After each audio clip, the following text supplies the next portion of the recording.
அன்பர்களின் கனிவான கவனத்திற்கு ஒரு நினைவூட்டல். அருள் தந்தை வேதாத்ரி மகரிஷி அவர்கள் தனி மனிதன் அமைதி பெறுவதற்காக உடல் நலத்திற்கு உடற்பயிற்சி, உயிர் வளம் பெற காயகல்ப பயிற்சி, மனம் அமைதி பெற அகத்தவம் மற்றும் அகத்தாய்வு பயிற்சிகளை அளித்துள்ளார்கள். இத்தகைய சிறப்பான மனவளக்கலை எனும் வாழ்க்கை கல்வியை உலக சமுதாய சேவா சங்கம் ஸ்கை யோகா இணைய வழியே 12 நாட்கள் அடிப்படை பயிற்சியாகவும், அதனைத் தொடர்ந்து 4 மாதங்கள் சான்றிதழ் கல்வியாகவும் நம் இல்லம் தேடி வந்து அளித்து வருகிறது. இந்த சிறப்பான செய்தியினை நமது உறவுகளிடமும் நட்புகளிடமும் பகிர்ந்து அனைவரும் உடல் நலத்துடன் ஆரோக்கியமாக அமைதியாக வாழ நம்மால் ஆன சிறு உதவியினை செய்வோம். மகரிஷியின் கனவாம் உலக அமைதிக்கு நம்மால் இயன்ற சிறு தொண்டினை செய்து குருவின் கனவினை நினைவாக்குவோம். மேலும் விவரங்களுக்கு kundaliniyoga.edu.in இணையதளத்திற்கு செல்லவும். வாழ்க வளமுடன். தவத்தினை தொடர்ந்து பண்பாடு என்ற தலைப்பில் சிந்தனை விருந்து வழங்க பேராசிரியர் அருள்நிதி குந்தவி அம்மா அவர்களை அன்புடன் அழைத்து அமர்கிறோம். அம்மா வாழ்க வளமுடன். அம்மா அம்மா வாழ்க வளமுடன்ங்கம்மா. வாழ்க வளமுடன். நம்ம சேர்ந்துக்கு மிகச்சிறந்த முறையில் சாந்தி தவத்தை நடத்தி கொடுத்த ஆசிரியரை வாழ்த்தோம். இன்றைக்கு மிகச்சிறந்த முறையில் நமக்கு தவத்தை நடத்தி கொடுத்த பேராசிரியர் அருள்நிதி ராமகுமாரி அம்மா அவர்களும் அவர் தம் அன்பு குடும்பமும் அருட்பேராற்றல் தன்மையினால் உடல்நலம், நீளாயுள், இறை செல்வம், இயற்புகள், மெய்ஞானம் ஓங்கி வாழ்க வளமுடன். வாழ்க வளமுடன். நன்றிகள் அம்மா. வாழ்க வளமுடன் அம்மா. வாழ்க வளமுடன். வாழ்க வையகம், வாழ்க வையகம், வாழ்க வளமுடன். குரு வாழ்க, குருவே துணை. இணைப்பில் இணைந்துள்ள அனைவருக்கும் இனிய மாலை வணக்கங்களும் வாழ்க வளமுடன் என்ற வாழ்த்துக்களும். நாம் இன்றைக்கு அனைவரும் ஒன்றிணைந்து பண்பாடு என்ற தலைப்பில் சிந்திக்க இல்லை. நாம இப்போ மனவளக்கலை வந்ததுக்கு அப்புறம் பண்பாடுனா என்ன அப்படின்றத நம்முடைய குருவான மகரிஷி அவர்கள் நமக்கு தெளிவா, எவ்வளவு சின்ன குழந்தை புரியுற அளவுக்கு, ஒரு பாமரனுக்கு புரியுற அளவுக்கு நமக்கு அழகா நமக்கு ஒரு பயிற்சியாவே வடிவமைத்து கொடுத்துட்டாங்க. இப்ப நம்ம பண்பாடுன்னா என்ன, நம்ம ஸ்கூலுக்கு போய் எழுதி டிசிப்ளின் அப்படின்றத ஒரு ஆரம்பத்துல எப்படி கத்துக்கிறோமோ அதேதான் நம்முடைய வாழ்நாள் வரைக்கும் அந்த பண்பாடு தொடர்ந்து வரணும் அப்படிங்கிறதுக்காக தான் நம்ம ஸ்கூல்ல இருந்து அந்த டிசிப்ளின்ற ஒன்று கொண்டு வந்தாங்க. இந்த ஸ்கூல்ல எல்லாம் இந்த யூனிஃபார்ம் எது கொண்டு வந்தாங்க, எல்லாமே ஈக்குவலா இருக்கணும். அந்த பண்பாடு அந்த உடையிலே ஆரம்பிக்கணும். பேசிக்கான அந்த என்னென்ன ஒரு உணவு உடை ஒரு எளிமையா இருக்கணும் அப்படின்றதுல ஆரம்பிக்கணும் அப்படிங்கிறதுக்காக தான் இந்த யூனிஃபார்ம் அப்படிங்கிற இதுவே கொண்டு வந்தாங்க. ஒரு பண்பாடு இல்லைன்னா ஒரு பாரதமும் இல்லை அப்படின்னு சொல்லி நம்ம லைன் கேள்விப்பட்டிருக்கோம். ஒரு பண்பாடு அப்படிங்கிறது ஒரு பேசிக்கான மனித வாழ்க்கைக்கு ஒரு அடிப்படையான ஒன்று. இந்த பண்பாடு, கலாச்சாரம், நாகரிகம் எல்லாமே ஒண்ணு இன்டர்லிங்காக தொடர்புடையது. ஒன்றும் கருத்து வேறு ஒன்றும் எல்லாம் ஒரே மாதிரியான ஒண்ணுதான். இப்போ பண்பாடுன்னா இப்படிதான் இருக்கணும் அப்படிங்கிறது, நாகரிகம், கலாச்சாரம் அப்படிங்கிறது இப்படிதான் வழி வழியா வந்து கலாச்சாரப்படி அப்படின்னு சொல்றோம்ல, அதே போல பண்பாட்டின்படி எப்படி மனிதன் வாழ்ந்து எப்படி வாழ வேண்டும், எப்படி நடந்து கொள்ள வேண்டும், எப்படி பேச வேண்டும், எப்படி உணவு உண்ண வேண்டும், எப்படி உடை உடுத்த வேண்டும் என்பதே ஒரு பண்பாட்டின் அடிப்படையில் தான். நம்ம இப்போ இது வரைக்கும் வாழ்ந்துட்டோம், பிறந்தோம், வளர்ந்தோம். நம்ம மனவளக்கலை வந்ததுக்கு அப்புறம் நம்ம என்ன தெரிஞ்சுக்கிட்டோம்? பண்பாடுன்னா நம்ம இப்ப தவத்துல நம்ம சுவாமிஜி நமக்கு கொடுத்துருக்கிறது ஃபர்ஸ்ட் 5 ஒழுக்க பண்பாடு கொடுத்தாங்க. அப்புறம் அதையே சுருக்கி 2 ஒழுக்க பண்பாடை நமக்கு கொடுத்துருக்காங்க. பண்பாடு நல்லதை மட்டும் செய்யறது, நல்லதை விடுத்து நல்லதை செய்வதுதான் பண்பாடு. அந்த நன்மை மட்டுமே செய்ய செய்ய, நன்மை மட்டுமே நம்ம எண்ணத்தில், எண்ணம் சொல் செயலில் நல்லது மட்டுமே நினைத்தால் செய்தால் அனைத்துமே நமக்கு பண்பாடை நமக்கு ஆட்டோமேட்டிக்காக பண்பாடுன்ற ஒன்று தானாவே வந்துடும். பாக்குறவங்களுக்கு எப்படி தெரியும், நம்ம மனவளக்கலை இருந்ததுன்னு தனியா தெரியணும். அந்த அளவுக்கு நம்ம பயிற்சிகளை மேற்கொள்ள கொள்ள கொள்ள அந்த பண்பாடுன்றது நம்முடைய நடை, உடை, பாவனை, பேச்சு எல்லாத்தையுமே வெளிப்படுத்தி காட்டணும். அதுதான் பண்பாடு. அப்பதான் அவங்க வந்து சரி 2 ஒழுக்க பண்பாடு, 5 ஒழுக்க பண்பாடு இதெல்லாம் இருக்கு, ஓகே அப்படின்னு சொல்லி நம்மளை பார்த்து 4 பேர் இன்னும் வருவாங்க. அந்த பண்பாடு நமக்கு வெளியிலே தெரியணும். பேசிக்காவே நம்ம சின்ன குழந்தைங்க என்ன பண்றோம், வீட்டுக்கு வந்தா யாராவது வந்தா வாங்கன்னு சொல்லி சொல்றோம். வந்தோடனே அவங்கள உள்ள வந்து உட்கார சொல்றோம். வந்தோடனே தண்ணி கொடுக்குறோம். அப்புறம் டீ காஃபி ஏதாவது சாப்பிடுறோம், உணவு கொடுக்குறோம். விருந்தோம்பல் விருந்தோம்பல்ங்கிறது அந்த அதுலயும் ஒரு பண்பாடு இருக்கு. இந்த இதான் சாப்பிடணும், இந்த உணவு வகை எந்த ஊர்ல எந்தெந்த உணவு கிடைக்குமோ அந்த விருந்தை வந்து நமக்கு அவங்களுக்கு விருந்தினர்களுக்கு விருந்தோம்பல்னு நம்ம கொடுக்குறோம். நாம் சாப்பிடும் சாப்பாடு எப்படி இருக்குன்னா சாமிஜி சொல்ற மாதிரிதான். உண்ணும் உணவு, உடுத்தும் உடை எல்லாம் எளிமையா இருக்கணும். மத்தவங்களுடைய மனதை சுண்டி இழுக்கும் அளவுக்கு இருக்கக்கூடாது. ஒரு ஆடம்பரமான வாழ்க்கை, ஓகே, அது ஆசைக்கு அப்பாற்பட்ட ஒரு ஆடம்பரமான வாழ்க்கை வேணாம் அப்படின்னு சொல்லி சொல்றாங்க சாமிஜி. கடன் வாங்கி ஒரு ஆடம்பரமான வாழ்க்கை வேணாம். பேசிக் நீட்ஸ் என்ன? தினமும் ஒரு போட்டுக்கிறதுக்கு ஒரு உடை, அது எளிமையான உடை, அது ஆடம்பரமான விலை உயர்ந்த 1 லட்சம் 2 லட்சம் புடவையெல்லாம் பட்டு புடவையெல்லாம் வாங்கி என்ன பண்றோம்? நம்ம பீரோல தான் நம்ம வச்சிருக்கோம்.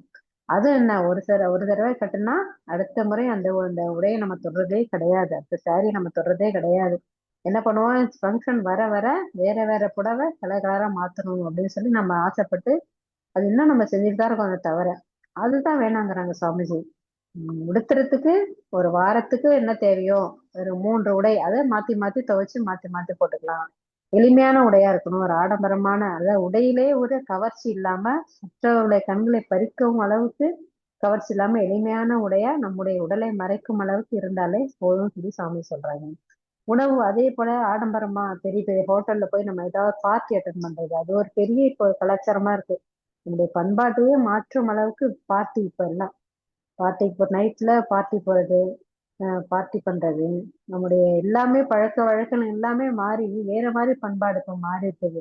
காரணம் என்ன? எதுவுமே ஒரு இயற்கையை உணர்ந்து கொள்ளாமல் அந்த கலாச்சாரத்தை மறந்து நம்ம எங்க இருக்கோம், நம்முடைய வாழ்க்கை எப்படி ஆரம்பிச்சது, இப்ப எப்படி இருக்கோம் அப்படின்றதே மறந்து வேலைக்கு போக ஆரம்பிச்சோடனே அந்த ஏர்னிங்ஸ் வந்தோடனே அந்த பண்பாடை போய் மறந்துடுறாங்க பசங்களாம். இப்போ உள்ள பசங்களாம் பார்ட்டி பண்றது, ஆடம்பரமான பெரிய பெரிய உணவுகளை போய் உணவு இருந்துறது, birthday party, marriage, wedding day அப்படின்னா உணவு இருந்துறது, அதாவது பண்பாடே மாறிடுது பாருங்க. அது என்ன பண்ணணும்? நம்ம சின்ன குழந்தையிலேருந்தே நமக்கு, நம்ம வீட்டு குழந்தைகளையும் சரி, பள்ளிக்கு செல்லும் குழந்தைகள், கல்லூரி செல்லும் குழந்தைகள், நம்ம நம்முடைய பண்பாடுன்னு பேசிக்கா நம்ம சொல்லி கொடுத்துட்டே இருக்கணும்.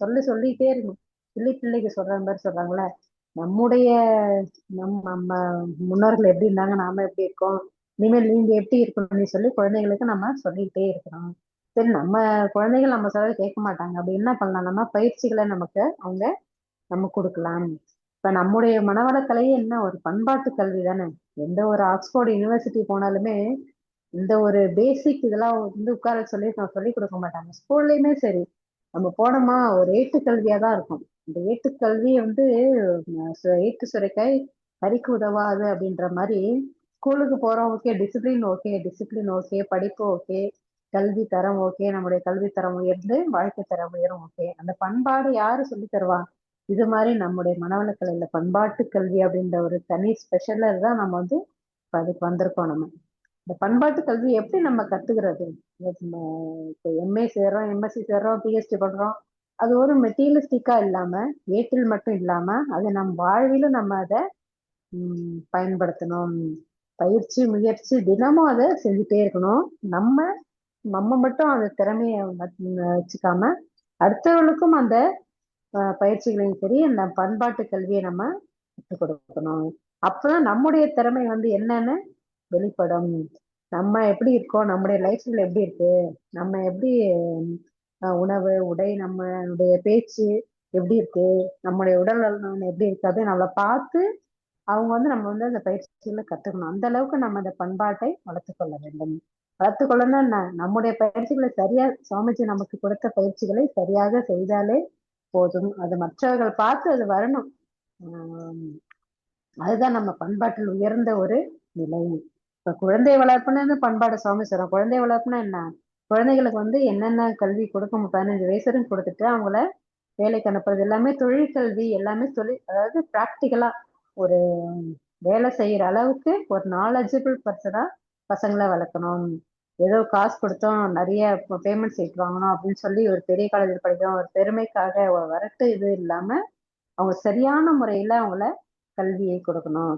கல்வி வந்து வாழ்க்கைக்கு உபயோகப்படக்கூடிய, அதாவது வாழ்க்கைக்கு தேவையான பொருளை ஈட்டும் அளவுக்கு உபயோகக்கூடிய திறமையாகவும் அதாவது applied science, applied chemistry, applied பிசிக்ஸ்ன்னு சொல்றாங்கல்ல, அதே போல நாம் படிக்கும் கல்வி வந்து குழந்தைகளுக்கு பின்னாளில் பயன்படக்கூடியதாக வேலைக்கு செல்லும் போது அது சம்பந்தமா உள்ள வேலையை கிடைக்கிற மாதிரி குழந்தைங்களுக்கு கல்வியை தரத்தை நாம் கொடுக்கணும் சாமி சொல்றோம். குழந்தை வளர்ப்பு அதான் சொல்றாங்க, தாய் தந்தை இருவரும் சேர்ந்து குழந்தையை வளர்க்கணும், வளர்த்துட்டு அவங்களுக்கு தேவையான வாழ்க்கை நல கல்வியும் சேர்த்து பண்பாட்டு கல்வியும் சேர்த்து கொடுக்கணும்னு சாமிஜி நமக்கு கேட்கிறாங்க. அதான் விருந்தோம்பல் ஆடம்பரம் இல்லாத வாழ்வு சாமி சொல்றாங்க. அதான் ஆடம்பரம் இல்லாத சொன்னோம்னா அதான் காஸ்ட்லி புடவை, காஸ்ட்லி கார் அதெல்லாம் இல்லாம நமக்கு தேவைக்கேற்ப பொருளை மட்டும் நாம் வைத்துக் கொண்டாலே போதும். நமக்கு என்ன நம்மளால முடியுமோ அதுதான் நம்ம வச்சுக்கணும். அடுத்தவர்களை பார்த்து அவங்க அவ்வளவு வச்சிருக்காங்களே, அவங்க அவ்வளவு வச்சிருக்காங்கன்னு சொல்லி நம்ம வந்து அதை பார்த்து நம்ம கடன் வாங்கி நம்ம அதை செலவு பண்ணக்கூடிய அந்த சூழல் நம்ம வச்சுக்கவே கூடாது. அதுதான் ஒரு சாதாரண ஒரு எளிமையான வாழ்வுக்கு ஒரு வழியாகும். பள்ளி கல்லூரி இப்போ ஒரு சில ஸ்கூலுக்கு காலேஜ்க்குலாம் நம்ம சர்வீஸ்க்கு போறோம். அப்ப நம்முடைய மனவளக்கலை என்ன இருக்கோ அந்த பயிற்சிகளும் நம்ம கொடுக்குறோம். ஸோ ஒரு சில பசங்க செய்யறாங்க, ஒரு சில பசங்க கவனிக்கிறாங்க, ஒரு சில பசங்க கவனிக்க மாட்டாங்க. அதுக்கு என்ன காரணம் வந்து அவங்களுடைய பதிவுகள் எல்லாம் கிடைக்கிறதுக்கு அவங்களுக்கு லேட் ஆகுது. ஒரு சில பசங்க நல்லா செய்யறாங்க, செஞ்சுட்டு அதை பிக்கப் பண்ணிக்கிறாங்க. ஸோ அது மாதிரி பண்பாட்டு கல்வி நம்ம எந்த அளவுக்கு நம்ம ரீச் பண்ண எல்லாருக்கும் கொடுக்க முடியுமோ அந்த அளவுக்கு நம்ம கொடுத்தாலே பண்பாடு என்ற ஒன்று அந்த இரண்டொழுக்க பண்பாடு சரி, ஐந்தொழுக்க பண்பாடும் சரி, அது நடைமுறைக்கு எந்த அளவுக்கு நம்ம கொண்டு போகணுமோ அதை நம்ம வெறும் நம்ம தவத்துல மட்டும் சொல்லாம நம்மளும் அதை வாழ்க்கையில அதை வந்து தினமும் அதை கடைபிடித்து மற்றவர்களுக்கும் அதை உணர்த்தணும். இந்த இரண்டொழுக்க பண்பாடுலே என்ன, மற்றவர்களுக்கு துன்பம் தரக்கூடாது, துன்பப்படுபவர்களுக்கு என்னால் முடிந்த உதவிகளை நான் செய்வேன். இப்போ ஒருத்தவங்க நம்ம வந்து ஹெல்ப் கேட்டாதான் நம்ம வந்து செய்யணும் கிடையாது. அவங்களுடைய குறிப்பறிந்து அவங்களுக்கு என்ன தேவையோ எந்த ஒரு ஈகோவும் பார்க்காம நம்ம வீட்லயும் சரி, கணவராக இருந்தாலும் மனைவியா இருந்தாலும் சரி, கூட பிறந்தவங்க யாரா இருந்தாலும் நம்ம உதவி நம்ம செஞ்சுட்டு தான் இருக்கணும். உறவுகள் மேம்படுந்தாங்க அதுதாங்க பண்பாடுன்னா. பேசிக் பண்பாடுன்னா என்ன, ஒருத்தவங்களுக்கு போய் ஹெல்ப் பண்றது, நம்ம ஏதாவது தவறு பண்ணிட்டா சாரி கேட்கறது, அவங்க தவறு பண்ணிட்டாலும் நம்ம அதை மன்னிச்சிடுறது. அதிகமா ரொம்ப திரும்ப திரும்ப தவற பண்ணிக்கிட்டே இருந்தாங்கன்னா என்ன பண்றது, வேற என்ன பண்றது, மன்னிக்கிறது தான். மன்னிப்பின் மேன்மை வேற என்ன, அவங்க தவறு செய்வதை தடுக்கும் குறைக்கும். நம்ம அவங்களை மன்னிச்சு ஏற்றுக்கொள்வதுதான் இந்த அடுத்த தவறை தடுக்கக்கூடிய ஒரு ஆயுதம். இந்த சின்ன உயிர் நம்ம சின்ன சின்ன ஒரு பறவைகளும் சரி, சின்ன உயிரின எறும்பா இருந்தாலும் சரி, அவங்கள்ட்ட இருந்து நம்ம நிறைய கத்துக்கணும். ஒரு எறும்பை பார்த்தோம்னு வச்சுக்கோங்க, அது எவ்வளவு அழகா உணவு சேமிச்சு அழகா ஒரு லைனா போகுது பாருங்க. இப்போ நம்ம எறும்பை நம்ம பார்க்க முடியல, ஏன்னு சொல்லுங்க, அந்த மனிதருடைய அந்த அளவுக்கு எண்ணம் வந்து மாசுபட்டு அந்த சிறு உயிரினமே அழிஞ்சு போற அளவுக்கு இருக்கு. எறும்புகளை பார்க்கறது இப்ப ரொம்ப கடினமா இருக்கு, ரொம்ப அபூர்வமா இருக்கு. காரணம் என்ன, நம்முடைய செயல்தான், நம்முடைய செயலின் விளைவுதான் அது. எறும்புகள் சிறு உயிரினம் கூட இப்ப இல்லை. அந்த சிறு எறும்புகளை பார்த்து நம்ம கூட அந்த பண்பாட்டை நாம் கற்றுக்கொள்ளணுங்க. அதோடைய சாரையா போகுதுன்னு சொல்லுவாங்கல்ல, ஒரு சிப்பாய் வீரன் ஒரு ராணுவத்துல எப்படி மிலிட்ரி அந்த இது நடக்கும்ல பரேட், அது மாதிரி அழகா போகும், உணவை எடுத்துட்டு அழகா போகும். அந்த ஒரு லைன் கட்டாலும் நம்ம தண்டுல கை வச்சா கூட சுத்திட்டு மறுபடியும் ஒரே லைனா தான் வரும், அது எங்கேயுமே கலையாது. அதே அந்த ஒரு லைனை அப்படியே அதை பார்த்து நம்ம கத்துக்கணும். இப்போ ஒவ்வொரு உயிரினமும் சரி, ஒரு நாய் எடுத்துக்கிறோம், அது குட்டி படம் என்ன பண்ணோம், அது குட்டி எவ்வளவு அழகா அந்த தாய் பாசத்தோட எவ்வளவு அழகா பாதுகாத்து எங்க போனாலும் கவிட்டே போதுப்பாங்க. பூனையும் சரி, நாயும் சரி, அந்த குட்டி அந்த அதுதான் அதோட தெரிஞ்ச பண்பாடு. இப்ப நம்ம மனிதன் வரைக்கும் வந்துட்டோம், 6 அறிவு உள்ள நம்ம என்ன பண்றோம், ஐந்தொழுக்க பண்பாடை நம்ம பின்பற்றோமா. சாமிஜி நமக்கு கொடுத்தது என்ன, எனது அறிவில் ஆற்றலினாலும் உழைப்பினாலும் வாழ்வேன். நான் வந்து நான் என்ன படிச்சிருக்கணும், என்னுடைய அறிவை கொண்டு வாழ்வேன். என்ன அறிவினால் என்ன என்னால சம்பாதிக்க முடியுமோ அதை நான் சம்பாரிச்சு, அது எனக்கு ஒரு 10,000 வருமானம் அளவுக்கு நான் படிச்சிருக்கேன் அப்படின்னா, +2 படிச்சிருக்கேன் அப்படின்னா எனக்கு 10,000 வருமானம் வரும் அப்படின்னா அந்த அளவுக்கு நான் வாழ்வேன். அதை விட்டுட்டு நான் கடன் வாங்கி இன்னும் அதிகமா வாழ்வேன் அப்படின்னா ஆடம்பர வாழ்க்கை தேவையில்லை. மற்றவர்கள் உடலையோ மனதையோ வருத்த மாட்டேன். நம்ம என்ன பண்றோம், அதையும் தான் பண்றோம். நம்ம எல்லாரையும் பேச்சால நம்முடைய செய்கையால இன்னொருத்தவங்களுக்கு நம்ம கஷ்டம் கொடுக்கறோம் தான். அதுக்கு என்ன பண்ணணும், நம்ம இரண்டொழுக்க பண்பாடை நம்ம மனதில் சொல்லிக்கிட்டே சங்கல்பமா சொல்லிக்கொண்டே இருந்தால் நமக்கு அதுவே நமக்கு நம்ம இன்னொருத்தவங்களை கஷ்டப்படுத்தணும்னு நினைக்க மாட்டோம். உணவுக்காக உயிர்கொலை செய்ய மாட்டோம். சாமீஸ்வரர் முதல் இது உயிர்கொலை செஞ்சு அந்த உணவை நம்ம சாப்பிட்டு நம்ம உடலை ஊன் தின்று ஊனை வளர்ப்பது ஆங்கின்னா அப்படின்னு சொல்லி சொல்றாங்க. இந்த ஊனை தின்னு நம்முடைய ஊனை வளர்க்க இந்த எந்த அளவுக்கு ஒரு பாவம்.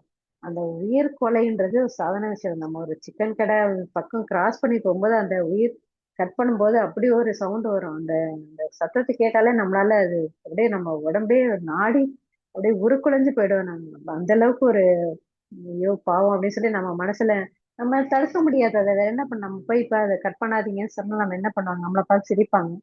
நம்மள வந்து என்னமோ ஊரை விட்டே ஒதுக்கி வச்சுற மாதிரி பண்ணுவாங்க. என்ன பண்ண முடியும், உலகத்துடைய வாழ்வியல் அது மாதிரி இருக்குது. உலகம் போற பாத்துக்கு பார்த்தா அது மாதிரி இருக்குது. பண்பாடுன்றது ஒரு குறைவான ஒரு இதுதான் இருக்குது. இந்த உயிர் கொலையை வந்து நம்ம தடுக்கவே முடியல. என்ன பண்ண முடியும் சொல்லுங்க, நம்மளுடைய வாழ்த்து தான் முடியும். அந்த உயிருக்கு வலிக்காம வள்ளலார் சொல்ற மாதிரி புலால் உணவை தவிர்ப்போம் அப்படின்னு வள்ளலார் சொல்றாங்க. அவருடைய கொள்கையில அது முக்கியமான கொள்கை. புலால் உணவை தவிர்ப்போம் அப்படின்றது முக்கியமான கொள்கை. புலால் உணர்வு தவிர்த்தாதான் இந்த போர், உலக அமைதி, இன்னொரு நாட்டோட போர் செய்யணும் அப்படின்ற விலங்கினத்தன்மை வராது. என்ன பண்றது, உணவே அதுதான் அப்படிங்கும் போது என்ன பண்ண முடியும், யாரையும் நம்ம எதுவுமே தடுக்க முடியாது. வாழ்த்து தான் முடியும். அந்த உயிரினத்துக்கு வலிக்காம இருக்கணும் அப்படின்னு சொல்லி வாழ்த்து ஒண்ணுதான் நம்ம செய்ய முடியும்.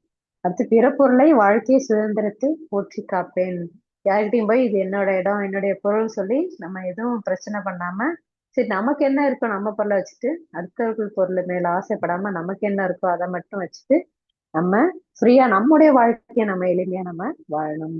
துன்பப்படுவர்களுக்கு என்னால நான் உதவினே செய்வேன். இதேதான் சுருக்கி நமக்கு இரண்டொழுக்க பண்பாட சுவாமிஜி நமக்கு கொடுத்திருக்காங்க. துன்பம் என்னென்ன, யாருக்கு என்ன கஷ்டமோ, நம்மளால என்ன முடியுமோ, உடலாலோ அறிவாலோ இல்ல வாழ்த்தினாலோ என்ன உதவி செய்ய முடியுமோ அதை நாம் செய்து கொண்டேதான் இருக்க வேண்டும். என்னைக்குமே அந்த உதவி, அந்த ஈகை அப்படிங்கறத நம்ம நிறுத்தவே கூடாது. முஸ்லிம்ஸ் எல்லாம் கொண்டாடுவாங்க ஈகை திருநாள் அப்படின்னு சொல்லி. அந்த அந்த ரம்ஜான் டைம்ல தான் அவங்க வந்து அந்த ஈகைய அப்படின்னு சொல்லி ஃபாலோ பண்ணுவாங்க. பட் அது என்ன பண்ணணும்னு எப்போதுமே அந்த ஈகை அப்படிங்கறத வந்து நம்ம வந்து எப்போதுமே அதை நம்ம பின்பற்றிட்டே இருக்கோம். யாருக்கா என்ன என்ன நம்மளா என்ன முடியுமோ, அவங்களுக்கு ஒருத்தருக்கு ஒரு 100 ரூபாய் தேவைப்படுது அப்படின்னா நம்ம கிட்ட இப்போ 20 rupees தான் இருக்கு அப்படின்னா இந்த 20 rupees நம்ம தரலாம். நம்ம கிட்ட ஒரு 50 rupees அப்படின்னா அவங்களுக்கு 30 rupees கொடுத்துட்டு நம்ம 20 rupees வச்சுக்கலாம். நம்மளா என்ன முடியுமோ அதை கொடுத்துட்டு சரி அவங்களுக்கு இன்னும் அதிகமா கிடைக்கணும் அப்படின்னு சொல்லி நம்ம வாழ்த்து செய்யலாம். நம்ம உறவினா நம்முடைய உடலினாலும் பொருளினாலோ இல்ல அறிவினாலோ யாருக்காவது படிக்க கஷ்டப்படுறாங்க அப்படின்னா அவங்களுக்கு ஃப்ரீயா டியூஷன் எடுக்கலாம். நம்முடைய அறிவு +2 10th காலேஜ் படிச்சிருக்கோம், நம்ம மேக்ஸ் பிசிக்ஸ் எடுக்கிறோம் அப்படின்னா அவங்களுக்கு ஃப்ரீயா நம்ம நம்முடைய அறிவை கொண்டு அவங்களுக்கு வந்து நம்ம உதவி செய்யலாம். அந்த ஈகைன்றதை வந்து எதையுமே ஒரு நிறுத்தக்கூடாது. நம்ம அதை அப்படியே கண்டினியூ பண்ணிட்டு, அதுதான் அங்க பேசிக்கான பண்பாடு வந்து அதுதான். அப்புறம் எதையுமே சகிச்சு கொள்ளுதல். நம்ம குடும்பத்தையே என்ன சகிப்புத்தன்மை தான் முக்கியம்ன்றாங்க சுவாமிஜி. சகிப்புத்தன்மை, விட்டு கொடுத்தல், தியாகம், அதுதான் பேசிக் பண்பாடு. கணவனை மனைவி மதிக்கணும், மனைவியை கணவன் மதிக்கணும். பண்பாட்டோட எளிமையா இருக்கணும். சுவாமிஜி தான் சொல்றாங்க. எதையுமே அதாவது விட்டு கொடுத்தல், தியாகம், சகிப்புத்தன்மை, எதையுமே ஒரு பெரிய பிரச்சனையா நினைக்காம பிரச்சனையா ஆக்காம அமைதியான முறையில் பேச்சுவார்த்தை, அவங்களுக்கு எது தவறுனா சுட்டி காட்டணும், நம்ம தவறுனா மன்னிப்பு கேட்கணும், அவங்க தவறு செஞ்சா அதை திருத்தி அவங்கள மன்னிச்சு ஏத்துக்கணும். அதுதான் பேசிக்கான ஒரு பண்பாடு. அதையும் சகிச்சுக்கிட்டு அதுவே ஒரு வாழ்க்கையா நம்ம மன உளைச்சலுக்கு ஆளாகாம ஏதாவது ஸ்ட்ரைட்டா சொல்லிட்டு டீசன்சின்னு சொல்றாங்களா, அதுதான் அந்த பண்பாடு. டீசன்சி அதை வந்து மெயின்டைன் பண்ணிட்டே இருந்தாலே நம்ம எதா இருந்தாலும் சாதாரண முறையில் பேச்சு அதை நம்ம சகிப்புத்தன்மையோட தியாகத்தோட நம்ம அதை கையாண்ட அந்த பண்பாடுங்கிற ஒரு அந்த இது வந்து குடும்பத்தில் இருந்தாலே போதும். நம்ம பார்த்து பசங்களை அது பசங்களுடைய குழந்தைகளை வளர்ச்சி என்ன அப்படிதான் இருக்கும். நம்ம பார்த்து நம்ம பசங்களை வச்சு நம்ம சண்டை போட்டா என்ன ஆகும், பசங்களுடைய மைண்ட் வந்து பாதிக்கப்படும், அவங்களுடைய ஸ்கூல் ஸ்டடீஸ் வீணாகும், அவங்க சாப்பிட்ற உணவு வந்து அவங்களுக்கு சரியா செரிக்காது. அதே சண்டையோட உணவு செஞ்சு பசங்க உணவு சாப்பிட்டாங்களா அது என்ன ஆகும் நினைச்சு பாருங்க. ஸோ அந்த பண்பாடுங்கிறது நம்ம வீட்டுல முதல்ல ஆரம்பிக்கணும். அப்புறம் தான் நம்ம வெளியில போய் வேற சொல்லி கொடுக்கறதா இருந்தாலும் சரி, இன்னொருத்தவங்க நாங்க வந்து இப்படி இருக்கோம்னு சொல்லி ஒரு விளம்பரப்படுத்தாம நேச்சுரலாவே அது இருக்கணும், இயற்கையாகவே இருக்கணும். அப்ப சொன்னால எறும்பை பார்த்து நம்ம கத்துக்கிறோம். பறவைகள் எப்படி இருக்கு பாருங்க. பறவைகள் வந்து நமக்கு நன்மை தான் செய்யுது. இப்போ பறவைகள் வந்து ஒரு ஒரு 2 வருஷம் பறவைகளே இல்லாம இருந்தா நமக்கு 5 வருஷத்துக்கு உணவு கிடைக்காதாம். காரணம் என்ன, அந்த பறவைகள் சாப்பிட்டு போடும் அந்த விதைகள் நிறைய ஆர்டிபிஷியலா நேச்சுரலா வந்த விதைகள் மரங்கள் தான் நமக்கு அந்த ஆக்சிஜனையும் சரி உணவு பொருளையும் நமக்கு தருது. அதுதான் தேனீக்கள் 2 வருஷம் இல்லைன்னா நமக்கு 5 வருஷம் உணவு கிடைக்காது. காரணம் என்ன, தேனீக்களோட மகரந்த சேர்க்கை வந்து காய்கறிகள் பழங்களாக நமக்கு கிடைக்கிறது. தேனீக்கள் இல்லைன்னா என்ன ஆகும்? நம்ம உணவுப் பொருள் தட்டுப்பாடு ஏற்படும். அதெல்லாம் ஒரு சின்ன சின்ன உயிரினத்துல அதோடைய பண்பாடு பாருங்க எப்படி இருக்கு பாருங்க. யாரையும் துன்புறுத்தாத ஒரு எல்லாருக்கும் இயற்கையே அழிக்க இயற்கையே நமக்கு வரமாக நமக்கு கொடையாக நமக்கு கிடைக்கிறது. நம்ம என்ன பண்றோம்? மனிதர்களாக நம்ம என்ன பண்றோம்? பறவைகளை அழிக்கிறோம், மரத்தை வெட்டுறோம், தேனீக்களை எல்லாத்தையுமே பொசுக்கிட்டு தேர்ந்து நம்ம எடுத்துக்கிறோம். பிற உயிர் இந்த ஐந்தொழுக்க பண்பாடு மீறி தான் நமக்கு நிறைய விஷயம் நடக்குது. நம்ம என்ன பண்ண அதை போய் எப்படி தடுக்க முடியும் சொல்லுங்க? ம்? அந்த பிற உயிரை துன்புறுத்தாம பிற உயிரை கொன்று நாம் உணவை உட்கொள்ளக்கூடாதுன்னு சொல்றாங்க. பட் தேன் நமக்கு எப்படி கிடைக்குது? அந்த தேன் கூட்டு அதுல எப்படியும் ஒரு 1000 தேனி இருந்ததுன்னா பாதி தேனி நமக்கு இறந்துதான் நமக்கு அந்த தேன் கிடைக்குது. சோ அந்த அளவுக்கு நம்ம இப்போ வாழ்க்கை நமக்கு இருக்குது. என்ன பண்ணலாம்? நம்ம வாழ்த்துதான் முடியும். அவங்கள்ட்ட போய் நம்ம தேன் எடுக்காதீங்க, தேனை கொள்ளாதீங்க அப்படின்னா ஒண்ணுமே நடக்காது. வாழ்வியல்ல நம்ம எந்த அளவுக்கு நம்ம பிராக்டிக்கலா நம்முடைய சுவாமிஜி சொல்லி கொடுத்த பயிற்சிகளையும் சரி, ஏண்டொழுக்க பண்பாடாலும் சரி, ஐந்தொழுக்க பண்பாடு எப்படி நம்ம பிராக்டிக்கலா நம்ம கொண்டு போகணும், அதை மத்தவங்கள்ட்ட எப்படி கொண்டு போய் சேர்க்கணும், அதுலதாங்க இந்த பண்பாடுங்கிற நம்ம கூடவே அப்படியே ஒட்டிட்டே வரணும். ஒருத்தவங்கள்ட்ட பேசுறதாகட்டும் சரி, நம்ம அவங்க கண்ணை பார்த்து பேசுறதாகட்டும் சரி, நம்ம நம்ம மனசுல என்ன நினைக்கிறோமோ அது அவங்க அப்படியே அவங்களுடைய மனசுல என்ன இருக்கோ அதை நம்ம தெரிஞ்சுக்கிற அளவுக்கு நம்முடைய ஆற்றல் இருக்கு இப்போ. ஓரளவுக்கு கெஸ் பண்ற அளவுக்கு. காரணம் என்ன? நம்முடைய பயிற்சிகள் அந்த அளவுக்கு நாம இப்ப பிராக்டிஸ் பண்ணிட்டோம். நம்முடைய பேச்சில் தெளிவான ஒரு சிந்தனையும் அது பேச்சு வெளிப்படுத்தும் போது ஒரு நேர்மையாகவும் இருக்கணும்.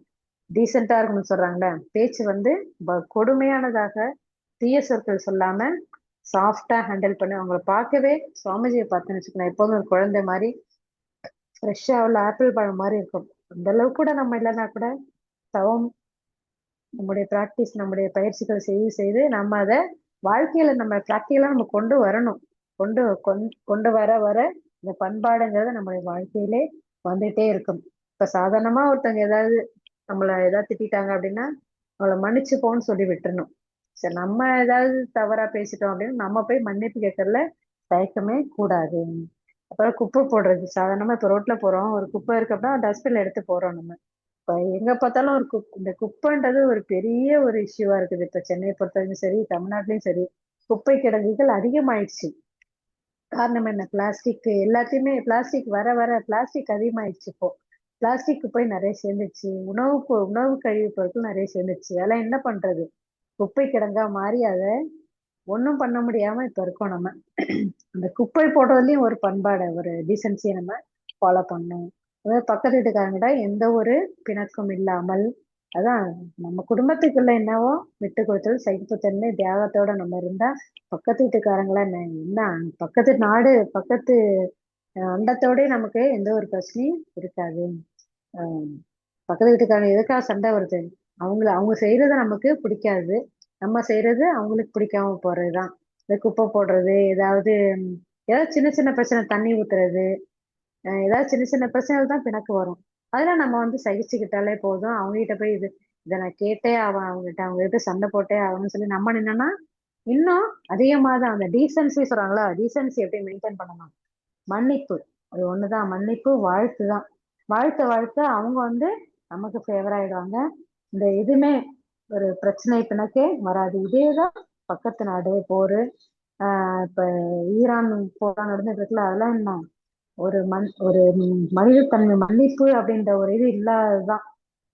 சுவாமி சொல்ற மாதிரி அந்த ஐந்தழுக்க பண்பாடே அவங்க தெரியல. இந்த ஐந்தழுக்க பண்பாடு, இரண்டழுக்க பண்பாடு சுத்தமா உணராததான் அந்த காரணம். இந்த போர் வரத்த காரணம் என்ன? தன்முனைப்பு எல்லாம் தான். அருகுண சீரமைப்பு இல்லாததான். மனிதனுடைய மனம் இன்னொரு பொருளை கவர்ந்துதான் நம்முடைய நாட்டை வளப்படுத்தணும் அப்படின்னு சொல்லி அந்த மைண்ட் இருக்குது. இன்னொரு இனத்தை அழித்து, இன்னொரு நாட்டை அழித்து, இன்னொரு பொருளை கவர்ந்து நம்முடைய வாழ்க்கை தரத்தை மேம்படுத்தி கொள்ளணும் அப்படிங்கிற ஒரு பேசிக் ரீசன் தான் அந்த போர் வர காரணம். அந்த எண்ணெய் வளத்தை கவர்றதுக்கு அவங்க உள்ள அந்த நாட்டை வளமா இருக்குது, அதை போய் அழிக்கணும் அப்படின்ற ஒரு தன்முனைப்பு, பொறாமை எல்லாம் சேர்ந்ததுதான் அந்த போருக்கான காரணம். போர் முடிஞ்சதுக்கு அப்புறம் பாருங்க, அந்த ஊரே எந்த அளவுக்கு ஒரு மோசமாயிடுச்சு பாருங்க. சுத்தமா ஒரு பண்பாடு அப்படின்னு இல்லாததுனால ஒரு பேசிக்கா ஒரு என்னென்ன எவ்வளவு பாதிப்பு ஏற்படுது பாருங்க. அதேதான் மற்றவர்களை மதித்து நடத்தல். அதேதான் ஒருத்தவங்களையும் நம்ம வீட்டுல உள்ளவங்களை நம்ம மதிச்சா நம்ம பசங்க நம்ம மதிப்பாங்க. நம்ம எப்படி மதிக்கிறோமோ அதே தான் நமக்கு திரும்ப கிடைக்கும். ஒருத்தவங்க அலட்சியப்படுத்தினா அந்த அலட்சியம் தான் நமக்கு கிடைக்கும். ஒருத்தவங்கள மதிக்காம நம்ம போனா அதே இதுதான் நமக்கு ரிஃப்ளெக்ட் ஆகும். நம்ம பசங்களும் அதே தான் நம்மளை பார்த்து பண்ணுவாங்க. பிற என்ன சொல்றாங்க கவனிக்கணும், அப்சர்வ் பண்ணணும். கவனிக்காமலே நம்ம இப்ப எல்லாம் போன் பார்த்துட்டு இருக்கிறது, மொபைல் பார்த்து சொல்லு ம் அப்படின்னு சொல்றது, டிவி பாக்குறது, அதுதான் இப்போ. அதெல்லாம் பேசிக்கான ஒரு டீசன்சி. யார் என்ன சொல்றாங்கன்னு முதல்ல கேட்கணும், அப்புறம் டிஸ்கஷன். அதை பத்தி கொஞ்சமாவது வீட்டுல எல்லாரும் உட்கார்ந்து பேசணும், எல்லாம் சேர்ந்து உணவு அருந்தணும். இதெல்லாம் சின்ன சின்ன வீட்டுல பின்பற்றக்கூடிய ஒரு சின்ன சின்ன நல்ல நல்ல பழக்கங்கள் அதெல்லாம். அது இப்பெல்லாம் ரொம்ப குறைஞ்சு போயிடுச்சு. எல்லாம் ஒரு தனித்தனி போன் வச்சுட்டு எல்லாம் தனித்தனி ஒரு தனி வீட்டிலேயே இருக்கு. தனி குடும்பம் தான், தனி குடும்பத்திலே தனித்தனியா போன் வச்சுட்டு இருந்தா என்ன பண்ண முடியும்? இந்த பண்பாடுங்கிறது எப்படி நம்ம கொண்டு வர முடியும்? அதுக்கான குடும்பத்துக்கான நேரத்தை நம்ம தான் வந்து அதை வந்து கையில வச்சு நம்ம தான் நம்ம கையில எடுத்துட்டு போகணும். நம்ம வாழ்க்கையை நம்ம கையில் இந்த மாதிரி நம்ம தான் அதை வந்து பிடிச்சி இழுத்து நம்ம செய்ய வைக்கணும். அதே போல பிற சொல்றதை கவனிக்குதல், அதுலதான் குடும்ப அமைதியும் இருக்கு. இப்ப நான் சொல்றதை நீ கேட்க மாட்டேங்கிற, அப்புறம் எப்படி நீ சொல்றதை நான் கேட்பேன் அப்படின்னு ஒரு தன்முனைப்பு வளர ஆரம்பிச்சிடும். ஆஹ் பொதுவாகவே ஆண்கள் வந்து என்ன சொல்லுவாங்கன்னா, நீ நான் சொல்றதா நீ கேட்கணும் அப்படின்னு நிற்பாங்க. லேடிஸ் இப்ப என்ன சொல்றாங்கன்னா, சரி ஓகே ஓரளவுக்கு சகிச்சுப்பாங்க. ரொம்ப சகிக்க முடியாத அளவுக்கு போயிட்டா என்ன வரும், டெம்பர் ஹை, டிப்ரெஷன் அதிகமாகி கத்த ஆரம்பிச்சிருவாங்க லேடிஸ். ஸோ அந்த ஒரு நிலை வராமல் இருக்கணும் அப்படின்னா நம்முடைய மனவளக்கலை பயிற்சிகள் தான். விட்டு கொடுத்தல், தியாகம், சகிப்புத்தன்மை இருந்தாலும் தான் அந்த டிப்ரெஷன் அதிகமாக பர்ஸ்ட் அவுட் ஆகுறது வராது. ஆஹ் அந்த பர்ஸ்ட் அவுட் ஆகி மயக்கம் போட்டு விழுந்துருவாங்க ஒரு சிலர், ஆண்களா இருந்தாலும் சரி பெண்களா இருந்தாலும் சரி. அந்த சண்டையில மயக்கம் போட்டு விழுந்துருவாங்க. அந்த அளவுக்கு ஒரு பிரச்சனை அதிகமாகும். காரணம் என்ன? எதுவுமே ஒரு யோசிக்காம, நான் அவங்க சொல்றதை கவனிக்காம தன்னம்பிக்கையோடு இருக்கிறது தான் அந்த பிரச்சனைக்கெல்லாம் காரணம். சாமி சொல்றது அதேதான், திரும்ப திரும்ப சொல்றது, விட்டு கொடுத்தல், சகிப்புத்தன்மை, தியாகம். அதுதாங்க குடும்ப அமைதி. குடும்ப அமைதியெல்லாம் இருந்தா சாதாரணமா ஆட்டோமேட்டிக்காக அந்த பண்பாடுங்கிற இந்த இது தானாவே வந்துடும். பண்பாட்டுக்கு நம்முடைய மனவளக்கலை என்ன பேசிக்கா பண்பாட்டு கல்விதான். இதைதான் சுவாமிஜி எல்லா இடத்துலயும் கொண்டு போய் சேருங்க, அப்பதான் உலக அமைதி சீக்கிரம் கிடைக்கும். 150 வருஷம் சரி ஓகே, நம்ம முயற்சி செஞ்சுட்டே தான் இருக்கோம் ஒவ்வொரு இடத்துலயும் கொண்டு போய் சேர்க்கறது பண்பாட்டு கல்வியை, வாழ்க்கை நல கல்வி, இந்த மாதிரி நிறைய சொல்லலாம். இன்னும் வாழ்க்கை நல கல்வி இதை வந்து எங்க ஒரு ஆக்ஸ்போர்ட் யூனிவர்சிட்டி போனா கூட நமக்கு எதை கத்துக் கொடுக்க மாட்டாங்க. சுவாமிஜி சொல்லி கொடுத்துட்டாங்க. சுவாமிஜி நமக்கு பழத்தை கொடுத்துட்டாங்க. இதை நீங்கள் உண்ணுவதும் பிறர்க்கு பகிர்ந்து அளிப்பதும் உங்கள் கையில் தான் இருக்கிறது. உங்களுக்கு அறிவு இருக்குது, சுவாமிஜி கொடுத்துட்டாங்க. சுவாமியே நினைச்சா கூட நம்முடைய பதிவுகளை மாற்ற முடியாது. சுவாமிஜி கொடுத்துட்டாங்க பயிற்சிகளை. அதை நாம் தான் அதை பழத்தை எடுத்து உரிச்சு உண்ணணும், மற்றவங்களுக்கும் அதை பகிர்ந்தளித்து கொடுக்கணும். இதுல இருந்து என்ன, சுவாமிஜி கொடுத்தது பண்பாட்டு நல கல்வி. அந்த பண்பாட்டு நல கல்வி அனைத்து வீட்டிலும் இருந்தாலே உலக அமைதி தானாக வந்துவிடும். எனவே இந்த பண்பாட்டில் பற்றி எனக்கு பேச வாய்ப்பளித்த அனைவருக்கும் நன்றி கூறி விடைபெறுகிறேன். வாய்ப்புக்கு நன்றி. வாழ்க வளமுடன். வாழ்க வளமுடன் அம்மா, வாழ்க வளமுடன். அம்மா அவர்கள் வந்து ஒரு சிறப்பான சிந்தனை கொடுத்தாங்க. மனித வாழ்க்கைக்கு